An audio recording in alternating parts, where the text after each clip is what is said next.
What's up everybody, thanks for clicking on this video and welcome to the channel. Right now we're about to head to the store to shop for some charcuterie board ingredients, so let's head to the store and see what we can find.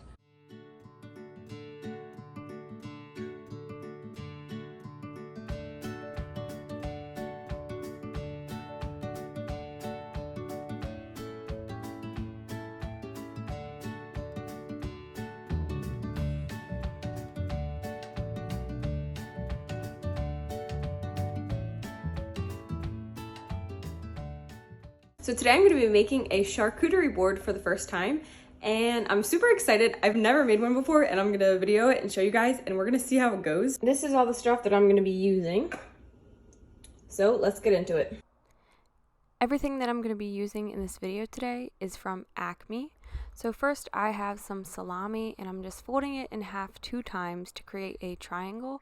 Then I'm making a salami river down the corner of the board.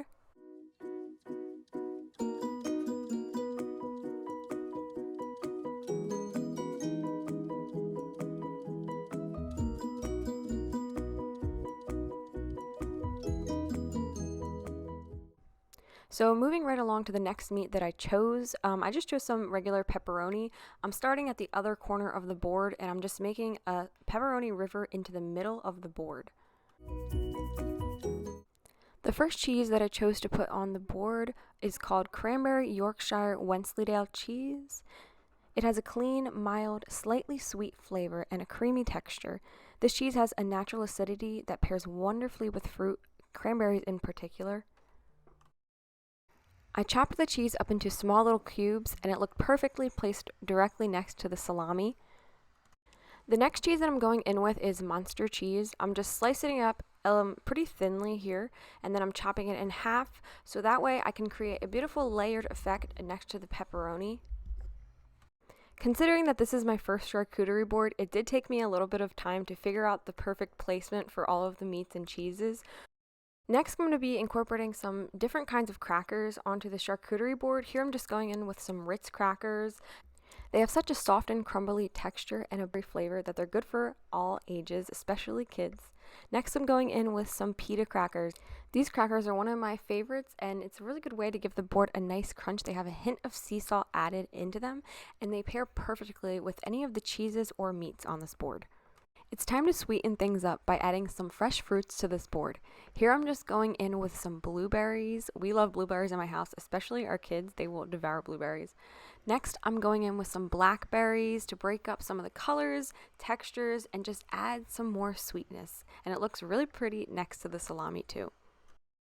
I decided to add another cheese to this board. This one is mozzarella. I'm just slicing this pretty thinly and I'm going to layer it up and just place it directly next to the blackberries. It just gives a really pretty, simple and layered effect and it's really easy for anybody to do. Next, I'm adding some green grapes to the board to give it a beautiful pop of color and to add some tartness and sweetness to the board. Here I'm going in with some dried apricots because they're just a beautiful touch to any charcuterie board. They give it some more color and also a little bit of tartness as well. Next, I'm going in with my absolute favorite dark orange chocolate. I'm cutting it in pretty triangles, placing it in the corner of the board. This is just going to add some even more sweetness to your board. I'm starting to fill in some of the little holes and gaps that I see around this board, and blueberries were perfect for this. I'm also going in with some fig Newtons. They add a little bit more tart and sweet to the board, and who doesn't love cookies? We're adding some more apricots to just give it a little more color as well. And we can't forget the dark chocolate covered pretzels. They are the perfect touch to your first charcuterie board.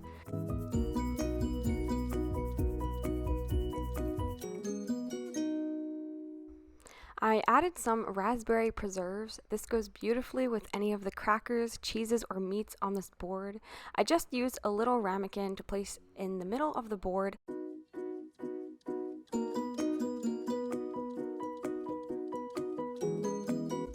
Here I was just looking at the board trying to figure out what I was going to add next, and I decided to add some more salami onto the board.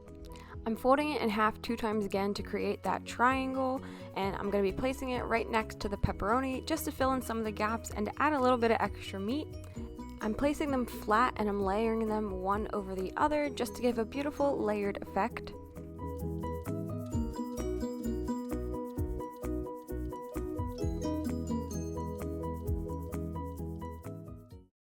I'm going around the board with some blueberries, placing them anywhere that I see some holes, gaps, or just anywhere that looks like it needs a little more vibrancy.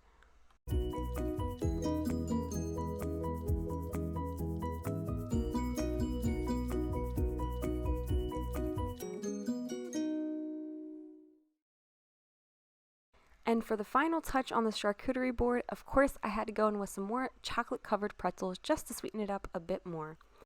This is the final result of my first charcuterie board, and I'm really happy with how it turned out, considering that it was my first one. It definitely took some time to get used to folding the meats and placing the cheeses and stuff like that. So if this is your first charcuterie board too, don't be discouraged. If you created your first charcuterie board, I'd love to see a picture in the comments. Alright guys, so I just finished making my first charcuterie board, and I'm super excited. I think it turned out pretty good for my first one. Let me know what you guys think in the comments down below, and if you guys have made charcuterie boards before, let me know some tips and tricks on how to like fold the meats differently. Thanks so much for watching this video. I really hope you guys enjoyed it. Be sure to like, comment, and subscribe to this channel. Leave a comment down below giving me some tips and tricks and some of your suggestions. Thanks for watching, and I'll see you guys in the next one. Bye!